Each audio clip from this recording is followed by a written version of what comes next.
Selamat pagi. Assalamualaikum warahmatullahi wabarakatuh. Om Swastiastu. Salam sejahtera untuk kita semua. Yang terhormat Bapak Ibu dosen penguji dan guru penguji ujian kinerja PPG dalam jabatan tahun 2020 di Universitas Mataram. Perkenalkan, nama saya Iwayan Gede Agastya Putra dari Prodi PPKN. Izinkan dalam kesempatan ini saya akan melaksanakan praktik pembelajaran secara daring pada KD 3.4 pertemuan pertama dengan materi peristiwa sebelum kebangkitan nasional di kelas 8A SMP Negeri 1 Denpasar. Adapun kartu peserta saya dalam ujian kinerja kali ini seperti ini. Nah, melalui aplikasi Google Meet telah bergabung peserta didik kelas 8A. Guna menghemat waktu, maka pembelajaran hari ini akan langsung saya mulai. Selamat pagi anak-anak semua. Pagi, Pak. Ya, selamat pagi anak-anak semua. Di pertemuan hari ini kita akan melanjutkan pertemuan kita sebelumnya. Namun di pertemuan hari ini kita akan memulai pembelajaran di materi yang baru tentang kebangkitan nasional. Nah, sebelum kita mulai, Bapak buka dengan salam Om Swastiastu. Om Swastiastu. Om Swastiastu. Om Swastiastu. Ya, dari keseluruhan anak-anak sudah nampak hadir semua, maka pembelajaran hari ini akan segera Bapak mulai. Nah, sebelum kita memulai pembelajaran, agar kita memperoleh manfaat baik dari pembelajaran hari ini, marilah kita berdoa sejenak agar pembelajaran kita berjalan dengan baik. Berdoa dimulai.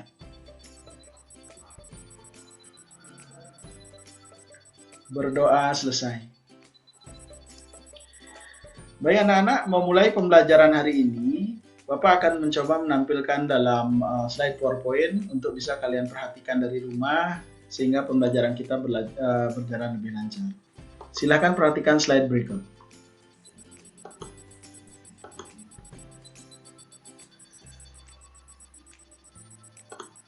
Anak-anak, kita masuk di materi tentang memaknai semangat kebangkitan nasional tahun 1908.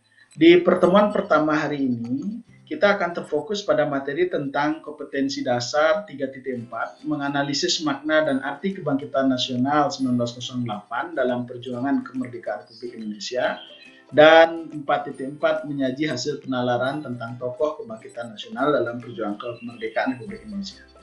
Adapun indikator pencapaian kompetensi di pertemuan pertama ini adalah sebentar anak-anak akan diajak menguraikan kondisi bangsa Indonesia sebelum kebangkitan nasional 1908. Berikutnya menganalisis bentuk-bentuk kejuangan tokoh pahlawan nasional yang berjuang sebelum kebangkitan nasional tahun 1908. Dan terakhir, anak-anak diminta untuk dapat menganalisis dan menyusun hasil laporan telaah tentang bentuk kejuangan tokoh perintis kebangkitan nasional dalam perjuangan kemerdekaan Republik Indonesia.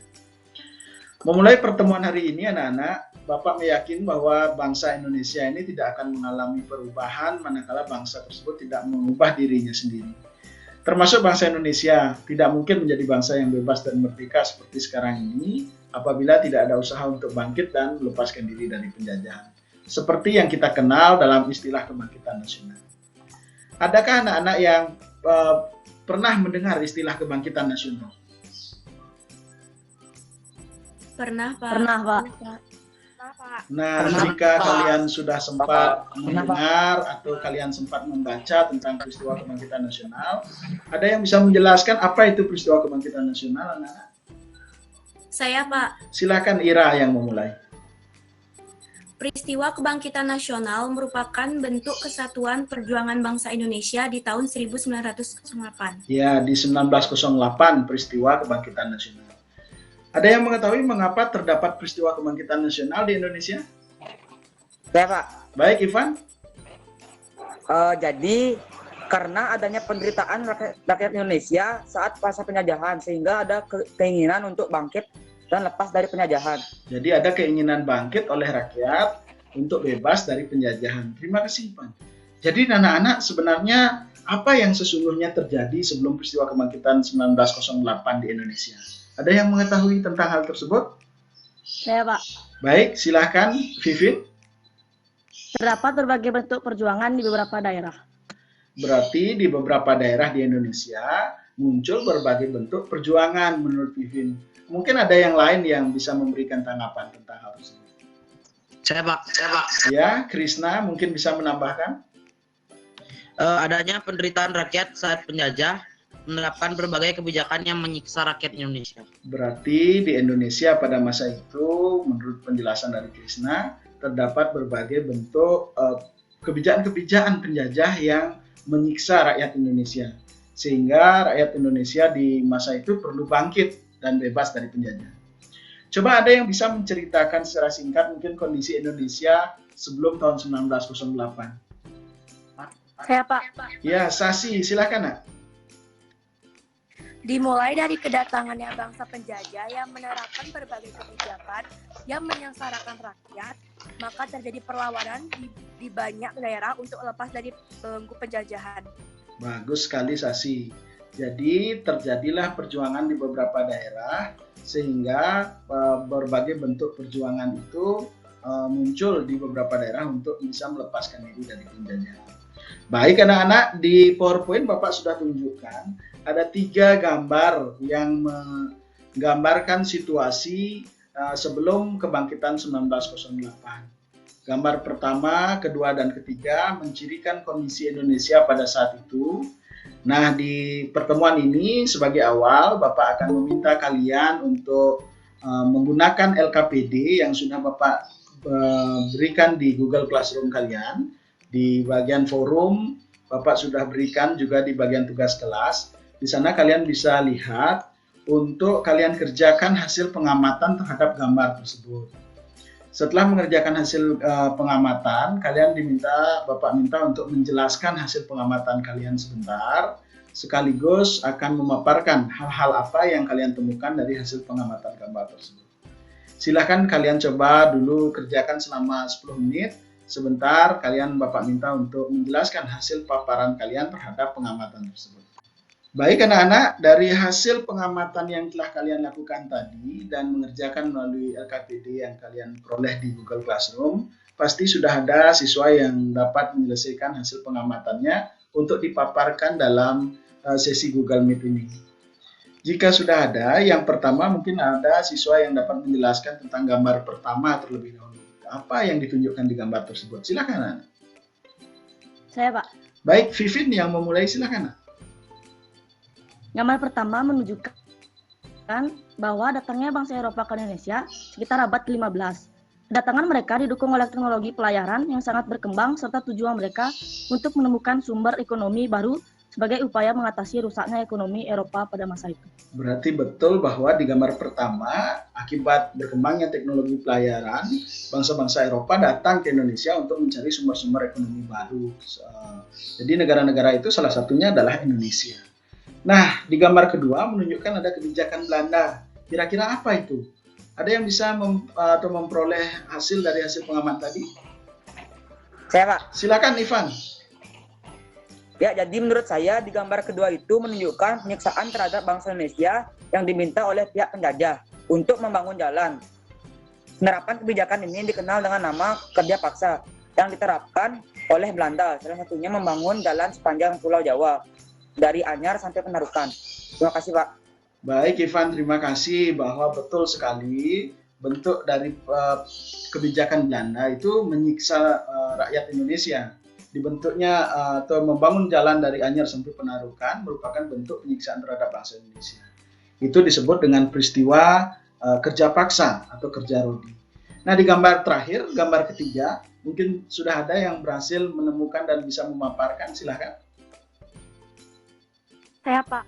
Sasi, silakan. Gambar ketiga menunjukkan terdapatnya kebijakan penjajah yang merugikan bangsa Indonesia seperti tanam paksa. Bangsa Indonesia diminta untuk menyerah sebagian besar hasil perkebunannya mereka kepada Belanda secara terpaksa. Baik, di sana dijelaskan tentang gambar kondisi bangsa Indonesia dengan adanya tanam paksa. Nah, di sanalah kalian sudah mampu menjelaskan 3 peristiwa dari gambar-gambar yang Bapak tunjukkan tadi. Anak-anak, sebagai melengkapi hasil pengamatan kalian bisa lihat di PowerPoint yang Bapak tampilkan. Bapak meminta kalian di sana untuk memecahkan permasalahan-permasalahan awal tentang kondisi bangsa Indonesia sebelum kebangkitan nasional 1908. Guna menyelesaikan ini, kalian memerlukan LKPD di aktivitas 2. Nah, di Google Classroom yang sudah Bapak share di menu tugas kelas, kalian bisa lihat di sana bahwa di bagian materi paling atas, Bapak sudah share tentang LKPD untuk mengerjakan materi ini. Nah, silakan kalian menuju LKPD terlebih dahulu. Sebentar setelah kalian mengerjakan, Bapak akan minta kalian kembali memaparkan hasil pekerjaan kalian. Selamat bekerja anak-anak. Baik anak-anak, dari 4 hal besar dalam kondisi bangsa Indonesia sebelum kebangkitan nasional, dari datangnya bangsa Eropa, penjajahan Belanda di Indonesia, peristiwa tanam paksa, sampai dengan perjuangan yang bersifat kedaerahan. Mungkin di bagian pertama sudah ada siswa yang berhasil mengerjakan dan dapat menjelaskan hasil pekerjaannya. Bapak berikan kesempatan, yang pertama siapa? Saya, Pak. Baik, Ira yang pertama menjelaskan. Silakan. Baik, yang pertama, rusaknya ekonomi Eropa akibat peperangan dan berkembangnya teknologi pelayaran pada abad ke-15 menyebabkan negara-negara di Eropa melakukan ekspedisi untuk mencari sumber-sumber ekonomi baru ke seluruh dunia. Ekspedisi ini banyak menemukan sumber ekonomi dan lahan baru untuk dilakukannya perdagangan. Ternyata kemudian bangsa Eropa tidak hanya melakukan perdagangan, melainkan langsung menguasai dan menjajah negara-negara yang mereka anggap baru diketemukan. Baik Pak, terima kasih. Terima kasih Ira. Berarti jawaban Ira tersebut menegaskan bahwa pihak-pihak Eropa datang ke negara kita itu tidak semata-mata mencari sumber ekonomi baru, tetapi mereka juga sekaligus melakukan penjajahan. Lalu apa bentuk penjajahannya akan dijelaskan oleh pemaparan kedua yang tadi sudah Bapak sebutkan, lahirnya VOC. Ada yang menemukan hasil dari pemaparan tentang tersebut? Silakan. Saya, Pak. Najwa, silakan. Lebih keras sedikit suaranya, Nak. Jadi awal dimulainya penjajahan Belanda di Indonesia dimulai sejak didirikannya Verenigde Oost-Indische Company pada tanggal 20 Maret 1602. Itu kita singkat biasanya VOC. Terus dimulainya berbagai bentuk, sejak VOC berdiri dimulailah berbagai bentuk kekerasan yang menimpa rakyat Indonesia. Penderitaan rakyat Indonesia terjadi dalam berbagai segi kehidupan. Di berbagai daerah, VOC melakukan tindakan dengan melaksanakan politik divide et impera, atau yang sering kita sebut dengan politik adu domba, yaitu saling mengadu domba antar kerajaan yang satu dengan kerajaan yang lain, atau mengadu domba di dalam kerajaan itu sendiri. Politik adu domba makin melemahkan kerajaan-kerajaan di Indonesia dan merusak seluruh sendi kehidupan masyarakat. Terima kasih. Iya, dengan adanya VOC, rakyat Indonesia semakin menderita. Adanya VOC juga melahirkan sistem politik adu domba. Nah, kebijakan-kebijakan baru pun dibuat Belanda. Selain VOC ada tanam paksa dan kerja paksa. Mungkin di antara kalian sudah ada yang mengerjakan dan dapat membahas hasil pekerjaannya tentang tanam paksa dan kerja paksa. Bapak berikan kesempatannya. Saya, Pak. Oh, Ais yang akan menjelaskan. Silakan, Nak. Ya, jadi bangsa Indonesia makin menderita ketika Daendels berkuasa dari tahun 1808 sampai tahun 1811. Upaya kerja paksa atau Rodi guna membangun jalan sepanjang Pulau Jawa, Anyar, ke Penarukan untuk kepentingan militer membuat rakyat makin menderita. Penderitaan berlanjut ketika Belanda kemudian menerapkan tanam paksa. Peraturan tanam paksa diterapkan oleh Gubernur Jenderal Hindia Belanda Van den Bosch pada tahun 1828. Sistem tanam paksa mewajibkan rakyat menanami sebagian dari sawah atau ladangnya dengan tanaman yang ditentukan oleh pemerintah dan hasilnya diserahkan kepada pemerintah. Tanam paksa menyebabkan rakyat diperas bukan hanya tenaga melainkan juga kekayaannya sehingga mengakibatkan banyak sekali rakyat yang jatuh miskin. Di pihak lain, penjajahan mendapatkan kekayaan bangsa Indonesia yang berlimpah untuk membangun negara Belanda dan menjadi negara kaya di Eropa. Bagus sekali penjelasan yang sangat lengkap dari Ais, bahwa semakin menderita rakyat Indonesia setelah penerapan kerja paksa dan tanam paksa. Nah, dari sanalah timbul benih-benih perjuangan, berbagai bentuk perjuangan rakyat di daerah-daerah. Nah, mungkin sudah ada perwakilan dari kalian atau salah satu dari kalian yang mampu ingin menjelaskan tentang perjuangan kedaerahan tersebut. Bapak berikan kesempatan. Saya, Pak. Baik, Radit yang akan menjelaskan. Silakan, apa hasil pekerjaan? Jadi, penderitaan bangsa Indonesia menimbulkan benih perlawanan di berbagai daerah. Perjuangan melawan penjajah dipimpin ulama atau kaum bangsawan, Sultan Hasanuddin di Sulawesi Selatan, Sultan Ageng Tirtayasa di Banten, Tuanku Imam Bonjol di Sumatera Barat, Pangeran Diponegoro di Jawa Tengah, memimpin perjuangan rakyat melawan penjajah. Perjuangan rakyat untuk mengusir penjajah belum berhasil. Hal ini disebabkan perjuangan masih bersifat kedaerahan dan belum terorganisasi secara modern. Selain itu, terdapat tokoh Mr. Van Deventer yang mengusulkan agar pemerintah Belanda menerapkan politik balas budi atau SDG politik. Politik balas budi terdiri dari 3 program, yaitu edukasi, transmigrasi, dan irigasi. Atas desakan berbagai pihak, akhirnya pemerintah Belanda menerapkan politik balas budi. Politik balas budi bukan untuk kepentingan rakyat Indonesia, melainkan untuk kepentingan pemerintah Belanda. Bagus sekali, ya. Radit, berarti di sana dijelaskan oleh Radit tadi, anak-anak yang lain sudah memperhatikan bahwa terdapat berbagai tokoh yang berperan dalam usaha perjuangan kedaerahan tersebut. Nah, anak-anak, tokoh-tokoh tadilah yang sebenarnya menjadi inti dari permasalahan dalam pembelajaran kita hari ini. Bahwa setiap tokoh-tokoh di setiap daerah tersebut memiliki peran masing-masing dalam usaha kemerdekaan bangsa Indonesia. Nah, Bapak sudah memiliki 5 permasalahan dari 5 tokoh tentang usaha kemerdekaan Indonesia menuju kebangkitan nasional. Kelima tokoh itu akan dibahas melalui sesi kelompok bersama anggota kelompoknya. Kalian sebentar silahkan bekerja melalui forum di Google Classroom untuk berdiskusi sekaligus mengerjakan satu buah hasil laporan, hasil telaah untuk bisa kalian presentasikan setelahnya. Nah, adapun pembagian kelompok, yang pertama, kelompok 1 akan membahas permasalahan tentang Sultan Ageng Tirtayasa, berikutnya kelompok 2 tentang Sultan Hasanuddin, kelompok 3 tentang Pangeran Diponegoro, kelompok 4 tentang Kapiten Patimura, dan terakhir kelompok 5 tentang peran atau tokoh I Gusti Ketutgelanti. Nah, untuk tugas ini Bapak akan berikan kalian waktu kira-kira 20-25 menit. Kira-kira Bapak rasa cukup untuk kalian berdiskusi dan mengerjakan hasil telaah nanti.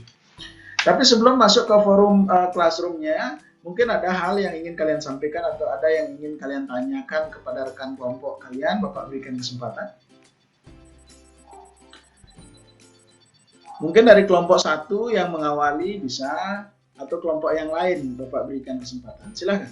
Saya dari kelompok 1 ingin menanyakan pada Ira, Pak. Ya, silahkan. Ira, kamu udah nemu belum bentuk perjuangan Sultan Ageng Tirtayasa dalam perjuangan sebelum kebangkitan nasional? Aku udah nemuin beberapa seperti perlawanan beliau melawan politik adu domba di Banten. Jadi untuk informasi lebih lengkap, kita cari di kelompok sama-sama dan diskusi kelompok melalui forum Google Classroom. Oke. Baiklah anak-anak, mungkin perwakilan tadi sudah sempat berdiskusi. Untuk lebih lengkap sebentar kalian silahkan dikerjakan bersama anggota kelompoknya di Classroom. Waktu Bapak persilahkan, sebentar kita masuk ke Google Meet kembali untuk dapat kita mempresentasikan hasil pekerjaan kalian. Silahkan, selamat bekerja anak-anak.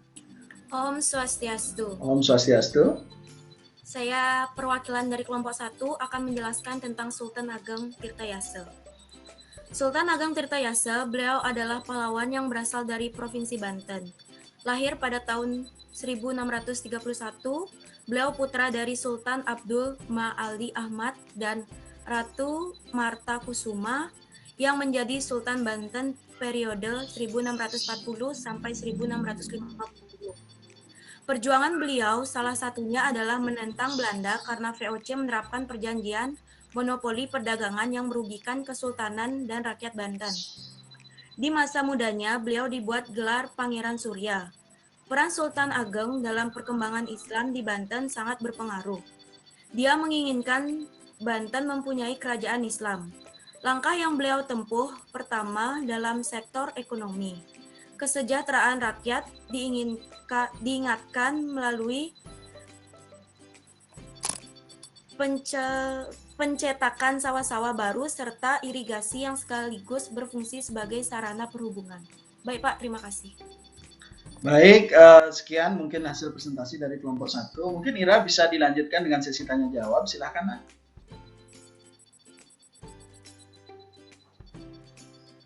Saya Pak mau nanya. Oh baik, Ais dari kelompok berapa Nak yang ingin bertanya? Silakan. Saya dari kelompok perwakilan kelompok 2 ingin bertanya, gimana hubungan Kesultanan Banten dengan kerajaan lain pada masa pemerintahan Sultan Agung Tirtayasa? Baik, pertanyaan dari Ais adalah bagaimana hubungan Sultanan Banten dengan kerajaan lain pada masa pemerintahan Kesultanan Sultan Agung Tirtayasa. Mungkin rekan dari kelompok 1, perwakilan kelompok 1 bisa memberikan tanggapan, silakan. Saya izin menjawab, Pak. Baik, Geo, silakan Nak. Jadi Kesultanan Banten aktif membina hubungan baik dan kerjasama dengan berbagai pihak di sekitarnya atau di tempat yang jauh sekalipun. Sekitar tahun 1677, Banten mengadakan kerjasama dengan Tranojoyo yang sedang memberontak terhadap Mataram. Tidak hanya itu, Banten juga menjalin hubungan baik dengan Makassar, Bangka, Cirebon, dan Indrapura. Sekian, Pak. Ya, terima kasih Geo. Sekaligus menutup presentasi dari kelompok 1 yang menjelaskan tentang Sultan Agung Tirtayasa. Beliau sangat berperan dalam usaha melawan monopoli perdagangan VOC di Banten. Maka berikutnya akan kita lanjutkan ke presentasi kelompok kedua tentang permasalahan terkait dengan Sultan Hasanuddin. Untuk itu Bapak berikan kesempatan untuk kelompok 2, silakan. Om Swastiastu. Om Swastiastu. Perkenalkan, saya Madi Suara, perwakilan dari kelompok 2. Saya akan mempresentasikan tentang Sultan Hasanuddin.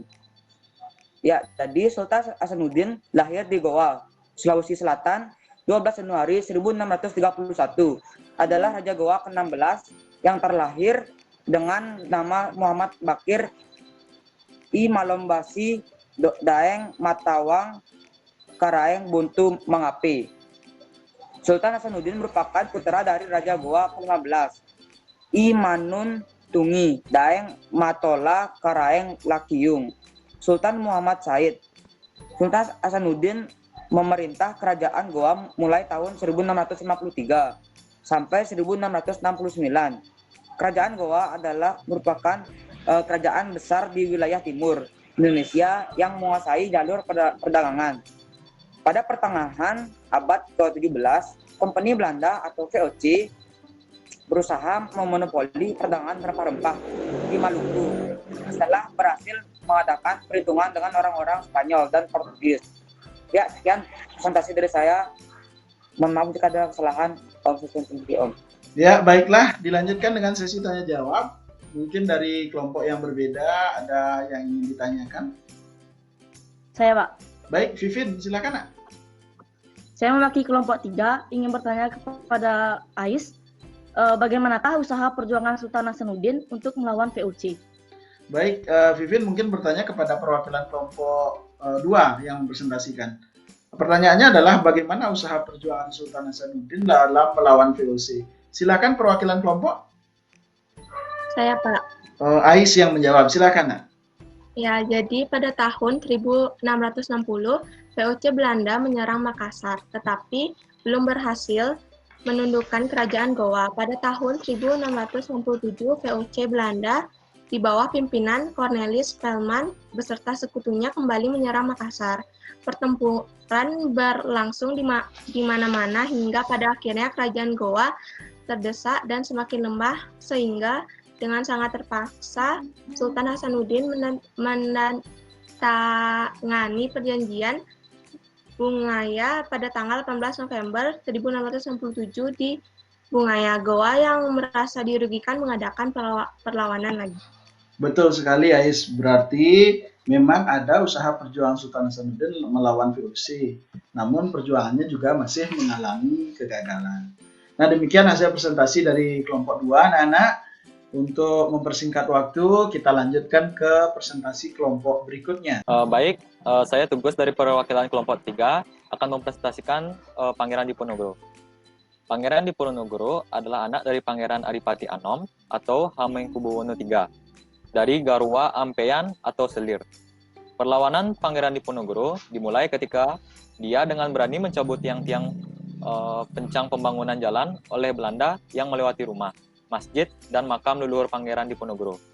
Pembangunan jalan ini dilakukan atas inisiatif Patih Danurejo IV yang menjadi antek Belanda. Belanda yang dibantu Patih Danurejo IV kemudian menyerang kediaman Pangeran Diponegoro di Tanggalrejo. Sejak saat itu, berkobarlah perang besar yang disebut Perang Jawa atau Perang Diponegoro 1825 sampai 1830. Baik, sekian dari presentasi saya. Ya, sesi tanya jawab dibuka untuk materi kelompok 3. Silahkan anak-anak. Saya mau bertanya, Pak. Najwa yang bertanya, silakan Nak. Mewakili kelompok mana? Ya, saya dari perwakilan kelompok 4 ingin menanyakan bagaimanakah cara pihak Belanda menangkap Pangeran Diponegoro yang terkenal sulit ditangkap. Terima kasih. Oh ya, Pangeran Diponegoro ini terkenal dengan perang gerilya waktu itu dan sulit sekali proses penangkapannya. Mungkin dari kelompok 3 ada yang ingin menjelaskan lebih rinci tentang itu, silakan. Saya, Pak. Baik, Vivin yang mewakili, silakan Nak. Baik, saya mewakili kelompok 3 menjawab di pertanyaan Najwa bahwa Belanda sulit mengalahkan Pangeran Diponegoro yang menggunakan taktik gerilya. Dengan dibantu oleh Kiai Mojo Surakarta, Sentot Alibasia Prawirodirjo, Pangeran Suryo Mataram, Pangeran Pak Serang, Pangeran Diponegoro berhasil memberikan perlawanan yang hebat kepada Belanda. Belanda telah berusaha untuk menangkap Pangeran Diponegoro namun gagal. Sampai pada akhirnya digunakanlah siasat licik dengan berpura-pura mengajak berunding dan berjanji akan menjaga keselamatannya. Namun ternyata Belanda ingkar janji dan menangkap Pangeran Diponegoro pada tanggal 28 Maret 1830 saat terjadi perundingan di Magelang. Terima kasih. Baik, berarti dari jawaban Vivin bahwa Diponegoro ini akhirnya tertangkap akibat siasat licik dari Belanda. Nah, melanjutkan ke kelompok 4 untuk presentasi dari kelompok 4. Bapak berikan kesempatan. Silahkan dari kelompok 4. Oke, jadi saya Najwa dari kelompok 4 akan menjelaskan presentasi mengenai Kapiten Pattimura. Kapiten Pattimura bernama asli yaitu Thomas Matulesi. Pattimura pernah mengikuti pendidikan militer saat Inggris berkuasa di Maluku dan memperoleh pangkat sersan mayor. Namun Belanda kembali berkuasa di Maluku karena terikat pada Konferensi London pada tanggal 13 Agustus 1814, yaitu perjanjian yang mewajibkan Inggris untuk mengembalikan wilayah Nusantara kepada Belanda, termasuk Maluku. Pada tanggal 14 Mei 1817, seluruh rakyat Separua bersumpah setia mengangkat Thomas Matulesi sebagai Kapiten Pattimura untuk memperlakukan pemberontakan terhadap Belanda pada tanggal 16 Mei 1817. Demikian presentasi tentang Kapiten Pattimura. Untuk tanya jawab dibuka untuk materi tentang dari kelompok 4, silahkan. Saya ingin bertanya, Pak. Ya, Sasi mewakili kelompok berapa, Nak? Nah, saya Sasi dari mewakili kelompok 5 ingin bertanya, bagaimanakah cara pihak Belanda menghentikan perjuangan Kapiten Pattimura? Bagaimanakah cara pihak Belanda untuk menghentikan perjuangan Kapiten Pattimura? Silakan perwakilan dari kelompok 4 yang sudah siap untuk mempertahankan hasil presentasinya tadi. Saya, Pak. Ya, Krisna, silakan, Nak. Jadi dari akibat dari pengkhianatan Raja Bowie dan politik David et Emperor, akhirnya pada tanggal 11 November 1817, Pattimura berhasil ditangkap oleh Belanda. Pattimura ditangkap bersama pemimpin-pemimpin lainnya dan dijatuhi hukuman mati. Pada tanggal 16 Desember 1817, Kapiten Pattimura, Anthony Ribuk, Philip Latumahina, dan Said Parintah dihukum mati dengan cara digantung di depan benteng New Victoria di Ambon. Berarti demikianlah hasil dari jawaban Krisna menegaskan bahwa Belanda secara tidak langsung memberikan hukuman mati kepada Kapiten Pattimura di tanggal 16 Desember 1817. Berakhirlah bentuk perjuangan Kapiten Pattimura. Maka kita akan lanjutkan ke presentasi kelompok terakhir anak-anak di kelompok 5. Untuk waktu Bapak berikan, silakan. Kenalkan, nama saya Ngakan Putu Ngurahdica Indrasta. Saya akan dari kelompok 5 ingin mempresentasikan tentang I Gusti Ketut Jelantik. Jadi I Gusti Ketut Jelantik menjadi pemimpin dalam perlawanan terhadap invasi Belanda ke Bali. Perlawanan tersebut terjadi beberapa kali di Bali Utara selama tahun 1846 sampai dengan 1849. Perlawanan ini bermula karena pemerintah kolonial Belanda ingin menghapuskan tawan karang yang berlaku di Bali, yaitu hak bagi raja-raja yang berkuasa di Bali untuk mengambil kapal yang kandas di perairannya beserta seluruh isinya. Pada kala itu, Belanda akan dipanggil Bali dan melakukan pelayaran kapal Belanda karam di Bali. Kapal tersebut langsung ditawan oleh kerajaan Buleleng. Sekian dari saya, terima kasih. Terima kasih Radit yang sudah mewakili kelompok 5 untuk mempresentasikan hasil pekerjaannya. Baiklah, sesi tanya jawab untuk materi tentang I Gusti Ketut Jelantik, silakan. Saya ingin bertanya, Pak. Oh, Geo yang bertanya. Mewakili kelompok berapa, Geo? Kelompok 1, Pak. Silakan. Radit, aku mau nanya nih. Bagaimanakah maksud dari perang Puputan dalam perjuangan I Gusti Ketut Jelantik? Baik, Radit menanyakan tentang perang Puputan dalam perjuangan I Gusti Ketut Jelantik di Jagaraga Buleleng, Singaraja. Adakah rekan dari kelompok 5 yang sudah siap untuk memberikan tanggapan? Ya, Pak. Ya, Sasi, silakan, Nak. Jadi, pada tahun 1849, I Gusti Ketut Jelantik melarikan diri dari serangan Belanda di Buleleng dengan penguasa Buleleng. Dan melarikan diri ke Sekutu Karangasem. Tetapi ia akhirnya terbunuh oleh pasukan Lombok, Sekutu Belanda. Perang ini berakhir sebagai suatu puputan. Seluruh anggota kerajaan dan rakyatnya bertarung mempertahankan daerahnya sampai titik darah penghabisan.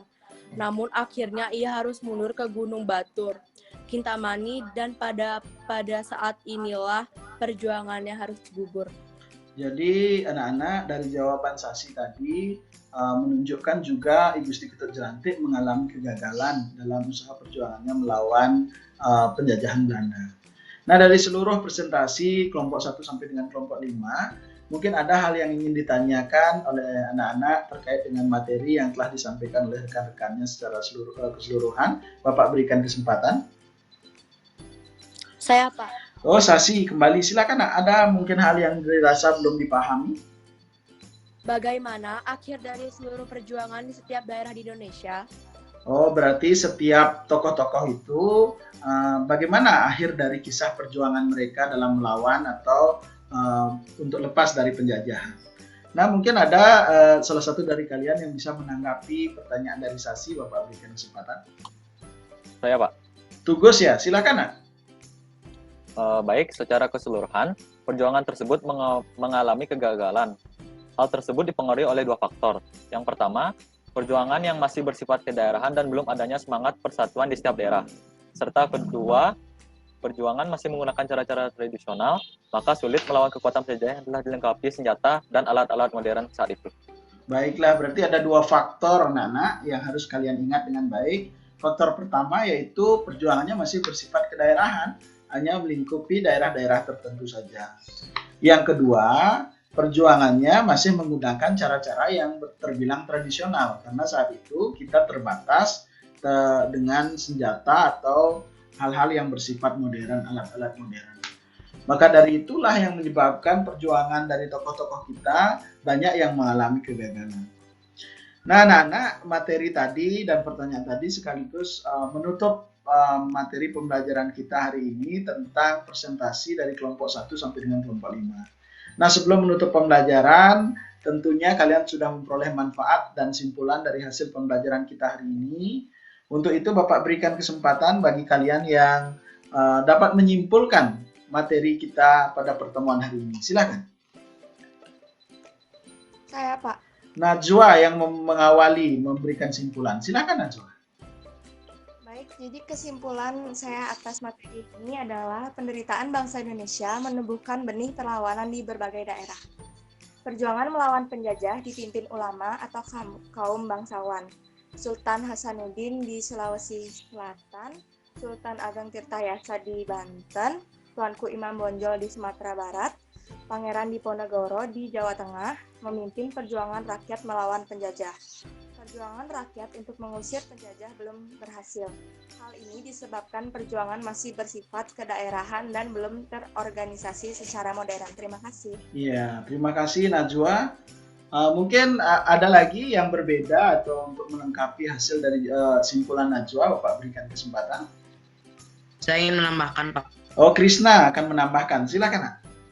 Jadi kondisi yang dialami bangsa Indonesia juga menyadarkan beberapa orang Belanda yang tinggal atau pernah tinggal di Indonesia. Di antaranya ada Baron van Hove, Edward Douwes-Dekker, dan Mr. van Deventer. Akibat penjajahan Belanda, Mr. van Deventer mengusulkan agar pemerintah Belanda menerapkan politik balas budi atau etische politik. Politik balas budi terdiri dari 3 program, yaitu edukasi, transmigrasi, dan irigasi. Dan atas desakan berbagai pihak, akhirnya pemerintah Belanda menerapkan politik balas budi. Sistem ini secara tidak langsung menguntungkan Indonesia dalam bidang edukasi karena pembangunan sekolah melahirkan dampak positif bagi bangsa Indonesia, yaitu munculnya masyarakat terdidik atau mulai memiliki pemahaman dan kesadaran akan kondisi bangsa Indonesia yang sebenarnya. Bangsa Indonesia saat itu kondisinya bodoh, terbelakang, dan kemiskinan merajalela. Mereka yang mengenyam pendidikan dan sadar akan nasib bangsanya selanjutnya menjadi tokoh-tokoh kebangkitan nasional. Terima kasih. Ya, betul sekali. Hasil simpulan tadi sekaligus juga sudah terfokus pada intisari materi di pertemuan kita hari ini. Nah, anak-anak, bahwa pembelajaran kita hari ini telah memperoleh manfaat tentang tokoh-tokoh yang memiliki usaha peran dalam peristiwa kebangkitan nasional. Selain tokoh-tokoh tadi yang sudah kalian presentasikan, Bapak juga memberikan kalian dalam bentuk penugasan. Ada 5 tokoh lain yang Bapak minta kalian untuk cari lebih rinci terkait dengan usaha apa yang mereka lakukan dalam rangka perjuangan sebelum 1908. Ada tokoh Tengku Umar, Cut Nyak-Din, Pangeran Antasari, R.A. Kartini, dan Sisingamangaraja. Kalian bisa mengerjakan dengan memilih salah satu tokoh tersebut. Hasil pekerjaan kalian nanti kalian akan kirimkan melalui menu tugas kelas di Classroom. Hasil itu nanti akan Bapak gunakan sebagai proses penilaian di pembelajaran hari ini. Anak-anak tidak lupa, sebagai akhir kalian sebentar Bapak minta untuk mengerjakan 10 soal pilihan ganda sebagai evaluasi harian dalam pembelajaran hari ini. Nah, demikianlah hasil pembelajaran kita hari ini. Semoga keseluruhan pembelajaran kita hari ini memperoleh manfaat untuk kita semua. Jika ada hal yang akan ditanyakan, Bapak berikan kesempatan. Jika tidak, mungkin bisa kita cukupkan, anak-anak. Bisa, Pak. Ya, baiklah anak-anak. Nah, untuk sebelum kita menutup pertemuan ini, mari kita kembali berdoa menurut agama percaya masing-masing. Berterima kasih kepada Tuhan atas manfaat dari pembelajaran kita hari ini. Berdoa dimulai. Berdoa selesai.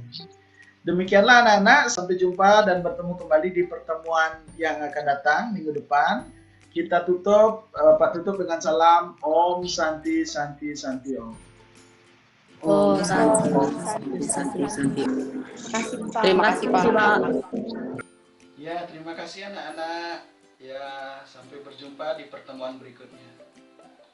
Demikianlah Bapak Ibu dosen, penguji dan guru penguji, hasil praktik pembelajaran saya hari ini dalam rangka ujian kinerja PPG dalam jabatan angkatan kedua tahun 2020. Semoga berkenan dan memperoleh hasil serta manfaat yang baik. Terima kasih.